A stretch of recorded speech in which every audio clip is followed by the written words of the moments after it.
Okay, now we're going to work on the sides. First thing I'm going to do is I'm going to join the edge to make sure they're nice and flat. And that's the side that's going to end up being the top of the instrument. The top is going to glue down onto these once they get bent. So I want that really flat.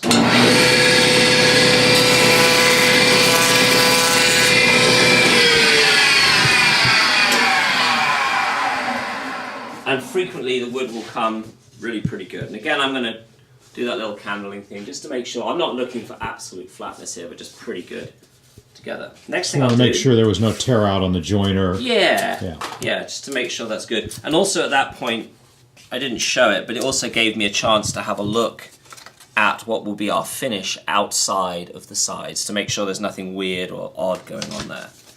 Now what I'm going to try and do is I'm going to try and take these two bits together with these two flush surfaces absolutely flush with each other, like so. Now I take my tenor template. I have a bunch of different templates for the different models. This one says tenor. Place it on here. I'm also looking about where I want to put it. Often the wood would be longer. Is that a cutaway tenor? Or is this, I don't know, is this a cutaway? No, it's not a no, cutaway. No, it is the template. It says cutaway on it. Don't worry about that. That's for another thing. I'm looking in here to see where I like the pattern, if it's more interesting one end or the other. I'm thinking I like what's going on here on the butt end of the instrument. So I'm going to use more of that end. I've got some marks on here which I give a little bit of extra. So I just want to explain that what's going on with this is that if you think of the sides, the top of the ukulele is flat. And that's why Ben ran it on the jointer to get a completely flat surface. But the bottom of the ukulele has that 25-foot radius. It's a very complex curve because you think of the waist of the ukulele going in and back out. And so the top of this template has a line, and we've just made this from, after doing them the way we wanted to, we made up this template. And this, if we can cut to that, then the other side of the sides, which is going to end up being where the back goes, is going to have the right profile. Our English language is really insufficient. For this it is. It's impossible. I've got a little mark running down the center here. I make a mark across those jointed faces. That is the middle of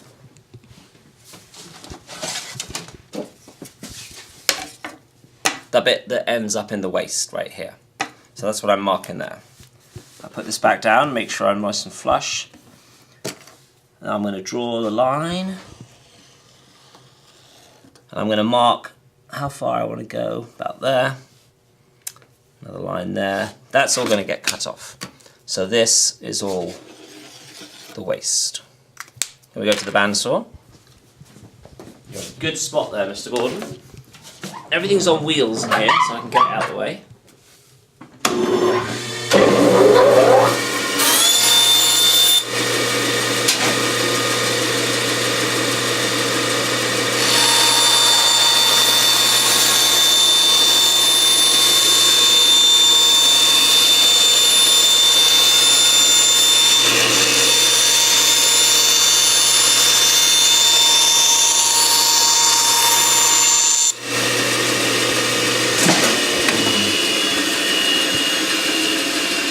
And I was aiming to cut right down the middle of the line, and that's where I want to get it. So there's our profile sides.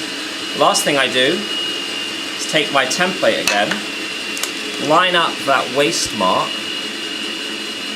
You can tell it's a good bandsaw because it runs forever. And I'm going to put the waist mark on what will be the back of the instrument.